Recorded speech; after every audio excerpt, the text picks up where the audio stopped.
Mga bata, ang kwento natin ngayon ay tungkol sa ibon na kung tawagin ay Maya. Umpisahan na natin. Nung unang panahon, may isang batang ubod ng likot at madalas nakakagawa siya ng mga bagay na ikinaiinis ng kanyang ina.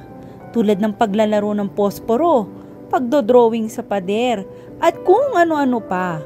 Pero sa tuwing inuutusan siya ng kanyang ina, laging sagot niya ay, "Mamaya na po! Mamaya na! Pwede po bang mamaya na lang?" Isang araw, nakita niya ang kanyang ina na nagbabayo ng palay. Sabi ng kanyang ina, "Halika, tulungan mo ko rito." Sagot naman ng bata, "Ina, pagod ako sa paglalaro. Mamaya na po. Gusto ko na lang magpahinga." Hindi na pinilit ng nanay ang bata. Habang may kinukuha sa kusina ang nanay, pinapak ng bata ang mga butil ng bigas. Sa sobrang laki ng tapayan o banga, pumasok na sa loob nito ang bata at doon kinain ang bigas. Pagbalik ng nanay, tinakpan niya ng bilao ang banga at itinuloy niya ang pagbayo ng palay. Matapos ang pagbayo ng palay, nagpahinga saglit ang nanay at nakatulog.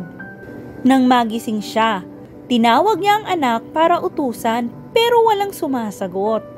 Inakala niyang naglalaro ang anak kaya hinanap niya ito, pero hindi niya ito matagpuan. Nang magsasaing na siya, inalis niya ang takip ng banga. Nagulat siya na may maliit na ibon sa loob nito.